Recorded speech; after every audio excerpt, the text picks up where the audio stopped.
जय हिंद बच्चों मैं अजय कुमार वाराणसी उत्तर प्रदेश से आपके अपने चैनल नव शिक्षण पे स्वागत करता हूँ। बच्चों आप जानते हैं प्रधानमंत्री यशस्वी छात्रवृत्ति योजना जो है वो 29 सितंबर 2023 को आयोजित होगी और फॉर्म भरने की लास्ट डेट जो है 10 अगस्त है। तो जो भी बच्चे अगर फॉर्म नहीं भर पाए हों तो मेरी प्लेलिस्ट में चले जाएंगे मेरे चैनल के प्रधानमंत्री यशस्वी 2023 और उसमें मैंने फॉर्म भरने का तरीका और साथ में साथ ये भी बताया हुआ है कि अगर किसी कारणवश आपके सर्टिफिकेट नहीं बन पा रहे हैं तो परेशान नहीं होना है, तो उसका भी एक वीडियो बना हुआ उसको ज़रूर देख लीजिएगा। और जिन बच्चों ने अगर व्हाट्सएप ग्रुप नहीं ज्वाइन किया है वो डिस्क्रिप्शन में लिंक है, ज्वाइन कर लेंगे। जैसा बच्चों आप जानते हैं कई बार मैंने सिलेबस दिखाया हुआ है, जो नए बच्चे हैं जुड़े हैं नहीं देख पाए हो कृपया सिलेबस देख लेंगे। इसमें बच्चों चाहे आप क्लास 9th में हो चाहे आप क्लास 11th में हो, इसमें जीके के यानी कि सामान्य ज्ञान के 25 प्रश्न आते ही आते हैं और जो पुराना पैटर्न है जो लास्ट ईयर क्वेश्चंस हुए थे बच्चों उस आधार पे, और तो साथ ही साथ जो श्रेष्ठा के अब हमारे पास 2 साल के पेपर उपलब्ध हैं लास्ट ईयर के और इस ईयर के। आपको बताना चाहूँगा दोनों ही एग्ज़ाम एनटीए कराता है, श्रेष्ठा और प्रधानमंत्री यशस्वी वाला, और दोनों के पैटर्न सेम है, क्वेश्चन के पैटर्न भी आप देखेंगे सेम है। तो मैंने सभी पेपर सॉल्व करके चैनल पर डाला हुए हैं। तो पीएम यशस्वी जो है अलग एक प्लेलिस्ट है 2023 से, उसमें वो आपको पेपर्स ओरिजिनल पेपर्स दिख जाएंगे, उनके उत्तर भी दिख जाएंगे। तो मैंने विधिवत सभी चीज़ों को बताया हुआ है। अगर आपको गणित में और अच्छे क्वेश्चन चाहिए होगा तो आप NMMS यानी कि नेशनल मेंस का मेरिट स्कॉलरशिप राष्ट्रीय आय योग्यता आधारित छात्रवृत्ति परीक्षा के जो गणित की प्लेलिस्ट है उसके प्रश्नों को अवश्य आप देख लेंगे। ठीक है, तो आइए आज का वीडियो स्टार्ट करते हैं।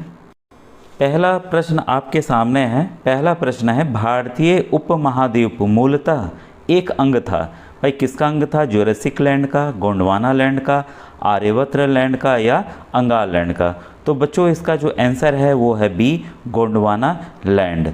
ठीक है बच्चों, आपके सामने दूसरा प्रश्न है दिल्ली में स्थित शांतिवन समाधि है। देखिए समाधि वाला एक अलग से मैंने वीडियो भी बनाया हुआ है जीके वाले में। तो इसमें ऑप्शंस हैं इंदिरा गांधी की, जवाहरलाल नेहरू की, लाल बहादुर शास्त्री की या राजीव गांधी की। तो ये बच्चों जो है दिल्ली में स्थित जो शांतिवन समाधि है वह जवाहरलाल नेहरू जी की है। अब आपके सामने अगला प्रश्न है अजंता की गुफाएं कहाँ स्थित हैं? ये उड़ीसा में है, मध्य प्रदेश में है, महाराष्ट्र में है कि केरल है? तो बच्चों जो अजंता की गुफाएं बहुत ही फेमस हैं और ये जो है महाराष्ट्र राज्य में है। आप इसका कमेंट सेक्शन में बताइएगा कि किस राज्य ने मतलब किस राजा ने इन अजंता की गुफाओं को बनवाया था। अगला प्रश्न आपके सामने है सलार जंग संग्रहालय कहाँ स्थित है?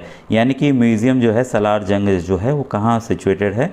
मुंबई, हैदराबाद, जयपुर कि लखनऊ? तो ये बच्चों इसका जो आंसर है राइट आंसर जो है वो बी है, हैदराबाद। तो हैदराबाद में जो सलार जंग है किस लिए फेमस है ज़रा ये कमेंट सेक्शन में आप बताइएगा।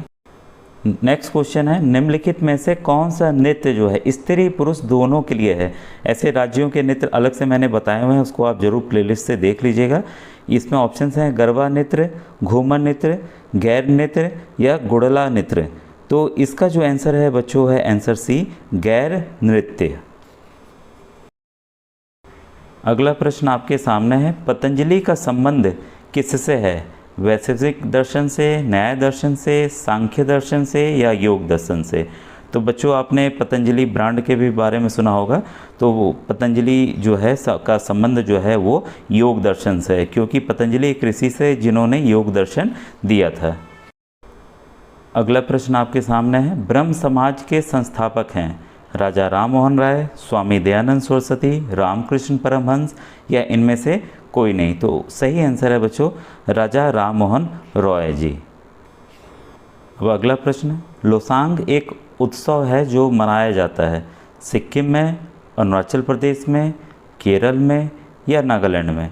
तो बच्चों जो लोसांग उत्सव है वह सिक्किम में मनाया जाता है। अगला प्रश्न आपके सामने एलोरा के गुहा मंदिर संबंधित हैं हिंदू धर्म से, बौद्ध धर्म से, जैन धर्म से अथवा ए और बी दोनों यानी कि हिंदू धर्म और बौद्ध धर्म दोनों से? तो बच्चों इसका जो सही आंसर है एलोरा के जो गुहा मंदिर हैं वह हिंदू धर्म और बौद्ध धर्म दोनों को से संबंधित हैं, इसलिए इसका उत्तर जो है डी होगा। अगला प्रश्न है बच्चों शक कैलेंडर का पहला महीना होता है चैत्र, भाद्रपद, माघ या बैसाख? तो ये बच्चों हिंदी कैलेंडर है जो कि महीने शुरू होते हैं।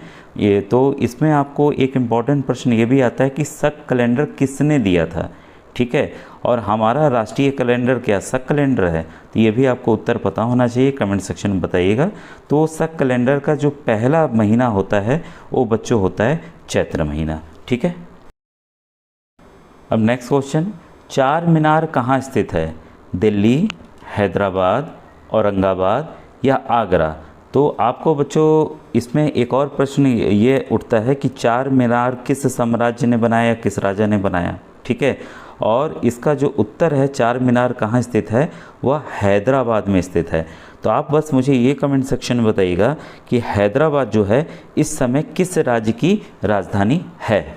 अब नेक्स्ट क्वेश्चन आपके सामने है, अंतर्राष्ट्रीय मजदूर दिवस यानी कि इंटरनेशनल लेबर डे है वह कब मनाया जाता है, 1 फरवरी को, 1 मार्च को, 1 अप्रैल को या 1 मई को। तो बच्चों देखिए चारों ऑप्शन एक हैं, इसमें हमें तुक्का भी नहीं मार सकते, इसमें एग्जैक्ट हमें पता ना होना चाहिए। तो बच्चों ये काफ़ी इंपॉर्टेंट क्वेश्चन है, इसको याद कर लीजिएगा। अंतर्राष्ट्रीय इंटरनेशनल जो मजदूर दिवस है वह मनाया जाता है 1 मई को।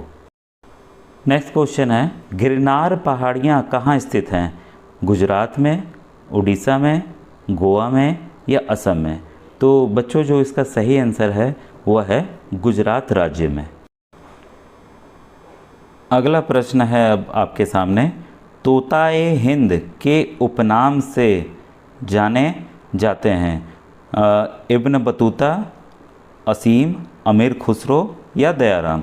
तो बच्चों जो इसका आंसर है वह है अमीर खुसरो, सी ऑप्शन। आपको इसमें ये बताना है कि अमीर खुसरो ने कितने राजाओं के दरबार में वो रह चुके हैं, कितने राजाओं का उन्होंने शासन देखा, और साथ ही साथ जो इब्न बतूता हैं वो किसके शासनकाल में भारत आए थे। दोनों प्रश्न काफ़ी महत्वपूर्ण हैं। अब अगला प्रश्न है आपके सामने, किसने कहा था राम और रहीम एक ही ईश्वर के दो अलग अलग नाम हैं, कबीरदास, महात्मा गांधी, स्वामी विवेकानंद या तुलसीदास। तो बच्चों जो इसका सही आंसर है वो है कबीरदास। कबीरदास जी ने कहा था राम और रहीम एक ही ईश्वर के दो अलग अलग नाम हैं। अब बच्चों ये आज का आखिरी प्रश्न है, ईसा मसीह का जन्म कहाँ हुआ था, बेबीलोन में, एब्रे में, बेथलेहम में या बैरूत में।